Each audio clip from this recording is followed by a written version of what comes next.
Is it permissible for your parents not to speak to you, i.e., severing kinship, for not obeying them in something that doesn't benefit them and possibly harming you? Or their excuse for something that is benefiting them is reputation. Um, if you would like an example, it's Please. like the cutting of the hair.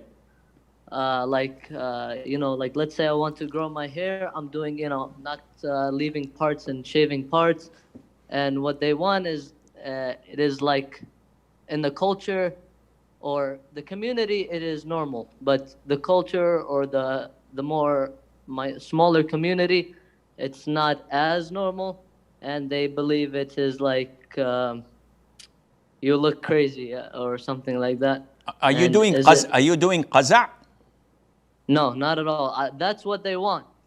They're saying, as long as you don't shave, you should leave some of it, but not a lot, rather than growing it all.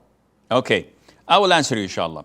Abdurrahman's question is not something that we just simply can draw the line and say yes or no. Boycotting your children for a legitimate reason is permissible. Why? Because they have the upper hand. They are in control. It is our duty to be dutiful to them, respectful and obedient. And if we fail in doing this, maybe not according to what we see, but according to what they see, they are entitled to reprimand us, to punish us through not speaking to us. And they wouldn't be cutting or severing the ties of kinship because they're doing it for a legitimate reason. And the Sunnah is filled with that. For example, Mother Aisha, may Allah be pleased with her, when she boycotted her nephew, Abdullah ibn Zubair ibn al-Awwam. She is his maternal aunt. Abdullah's mother is Asma.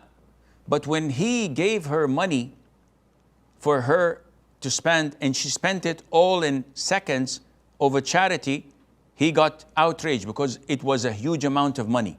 And he said, if she does not refrain from that, I'm going to put an authority on her expenditure so that she would not have any control over the wealth she has.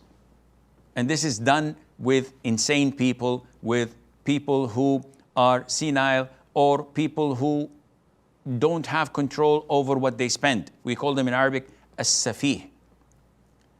So when she heard this, she was outraged.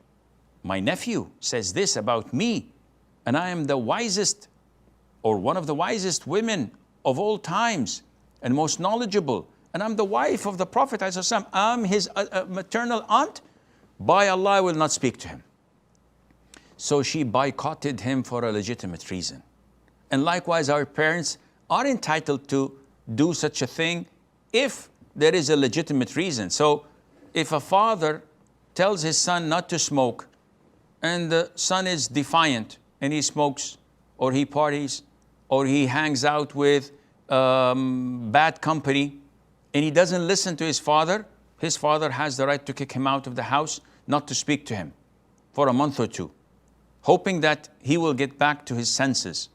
The Prophet himself, ﷺ, ordered the people of Medina to boycott Ka'b ibn Malik and his friends, two friends, when they did not catch up with him and the Muslim army at the expedition of Tabuk. And it's mentioned in chapter 9, Surah At-Tawbah. And they boycotted them for 50 days. So it is a legitimate course of action to take from their perspective. Now, what about me as a son?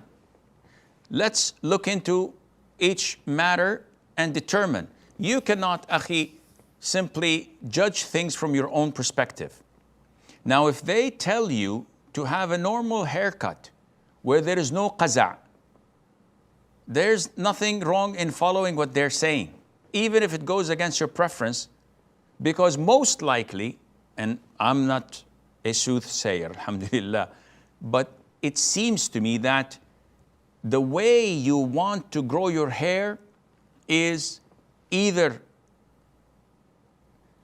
simulating and imitating the so-called quote-unquote mujahideen. So if you look at the typical mujahideen, you'll find that they're wearing a certain head wear or a cap, and they've got their hair so long as if they're hippies or women. Yes, this is an act of bravery in some tribes. There's no doubt about it. And most likely the mujahideen are so busy defending the religion of Allah than to take care of their hair. But you, my friend, living in the US, by looking the way you look, your parents have a reason to be afraid. When you have a grown beard and you're wearing your head, and most likely you're wearing a sharwal kameez, so whoa, this guy comes from the 70s or the 80s, and I don't know what's your last name. Maybe it's some name that may reflect, or you always call yourself like Abu Sufyan or Abu Dujana, or this fits like a glove.